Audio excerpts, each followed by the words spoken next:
So today our focus is going to be on using multiplication of fraction and word problems. So our mathematical practice and problem solving skill that we're looking at is making sense of problems and persevering. So our learning target says I can solve word problems involving multiplication of fractions by making sense of them and persevering when I get stuck. So if we take a look at our first problem, it says a rectangular dog park was built with the dimensions shown. The fencing that completely surrounds the park costs $12 a yard. Each square yard of sod that covers the entire park cost $8. What was the total cost of fencing for the fencing and sod? So we're going to solve this problem any way we use. So if you guys recall that perimeter is going to be the outside area of a shape, and then area is going to be the inside. So we looked at area. So area is going to equal length times width, whereas perimeter is going to be 2L plus 2W is going to be what we do for that. So when we take a look at this, we're going to start by let's solve for area, and then from there we can look at how much it's going to cost. So first thing I'm going to do is I'm going to write my equation. So I'm going to do 25 and a half, and I'm going to times that by 8 1/4 yard. So the first thing I'm going to do is I'm going to turn those into mixed numbers.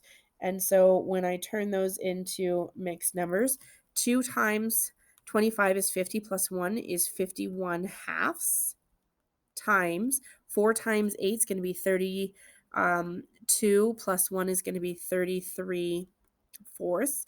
And unfortunately, I cannot, taking a look at my diagonals, I cannot cross cancel because 51 and 4 do not have a value in common, and then 2 and 33 do not have a value in common.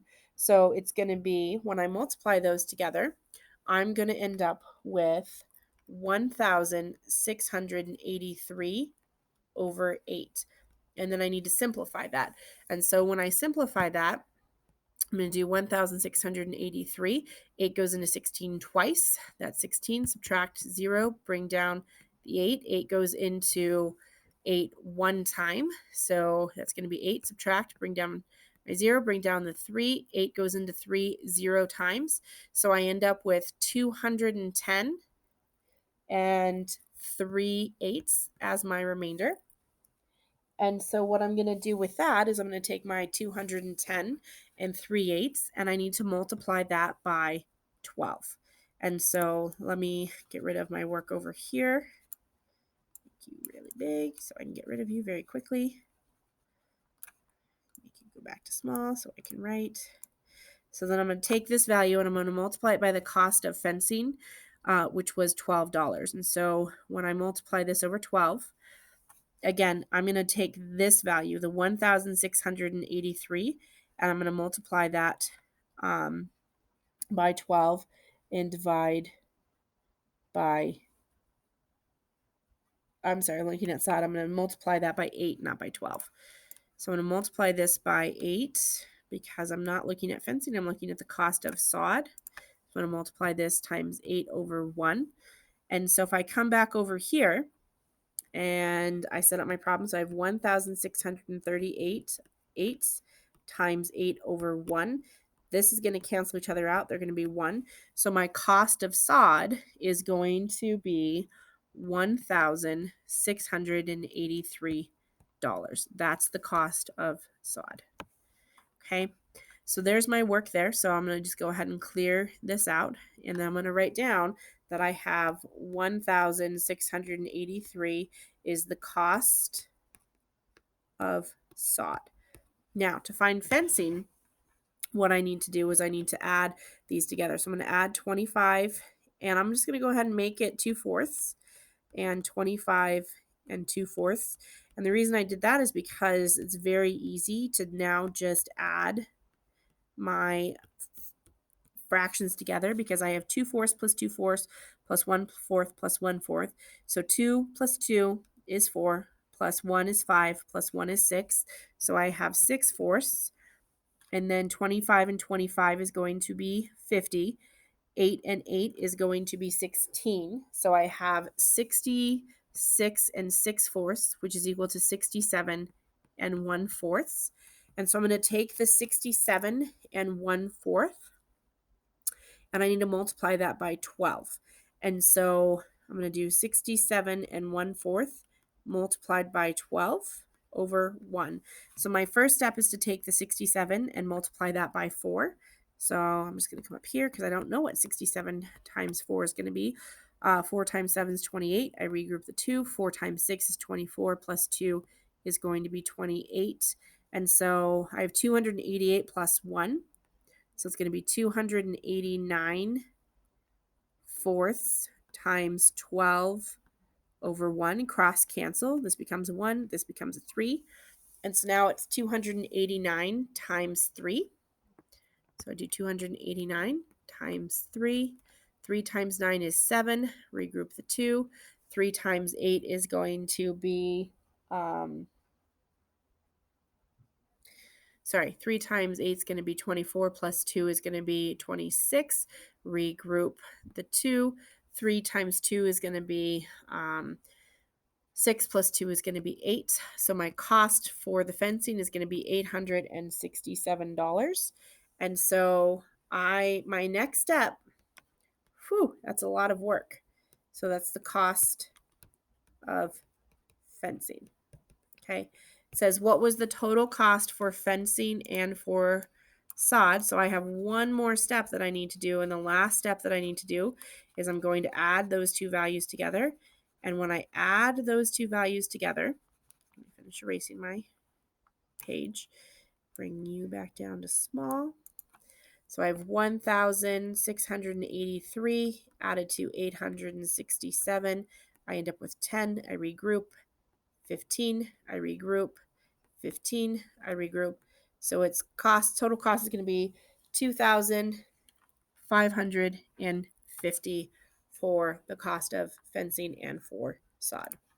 There's a lot of steps to that problem, so it's really making sense of what it wanted and persevering. So we're going to move into our visual learning. It says Gwen is planning to tile the entire floor of the family room and kitchen. Tile costs $12 per square foot.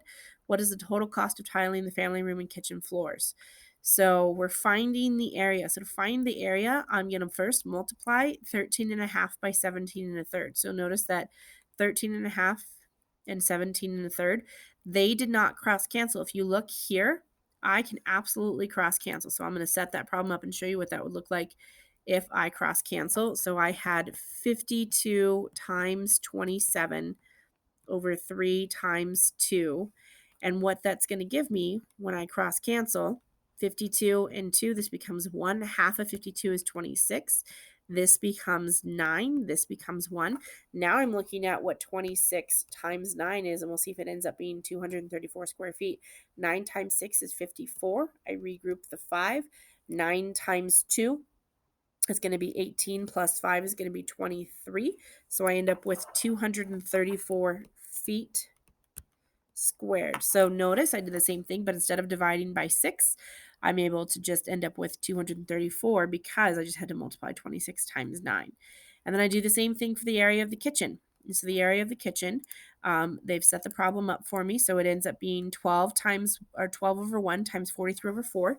So I'm going to do the same thing to where I'm going to set it up. So I have 12 over 1 times 43 over 4. See if I can cross cancel. 12 becomes 3, 4 becomes 1.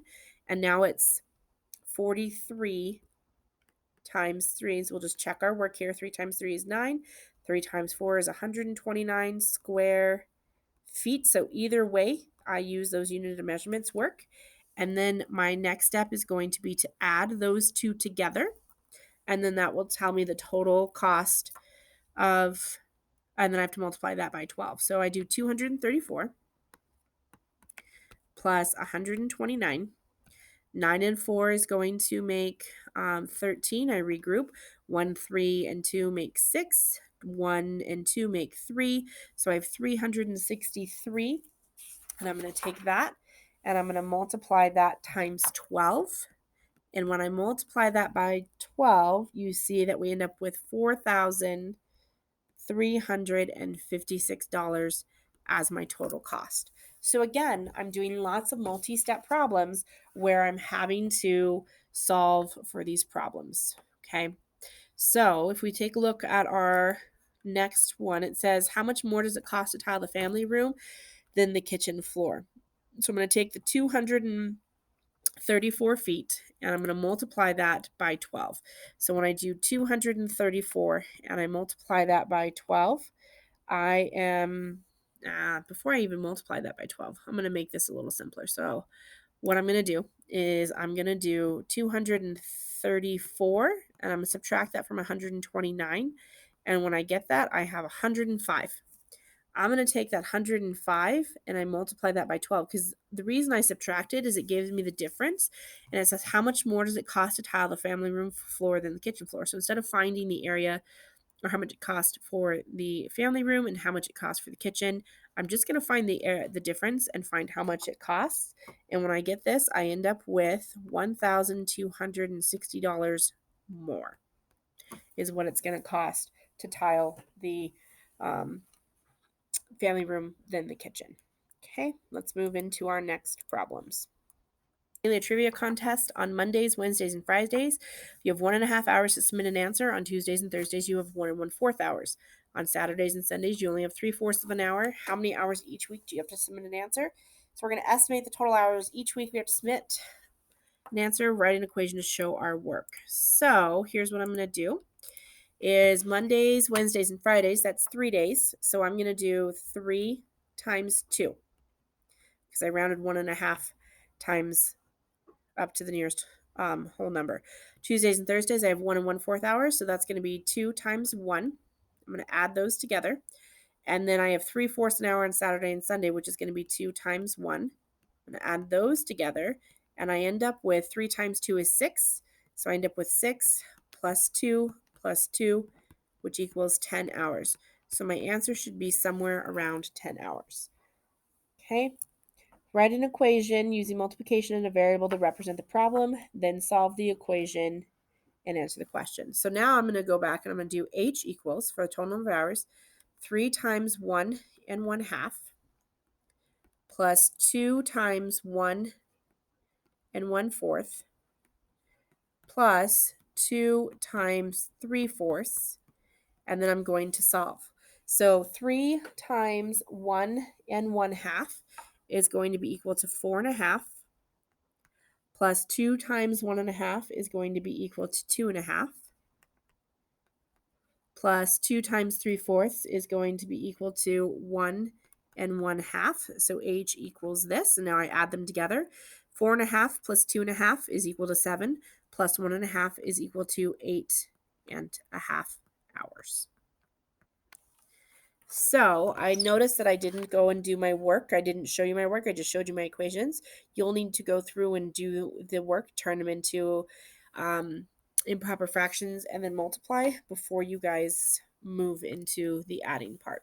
So for your independent practice, I'd like for you guys to go ahead and work on 3 through 10. Each one of those breaks the problem down into different components. So you're going to work on all of the problems in your independent practice today.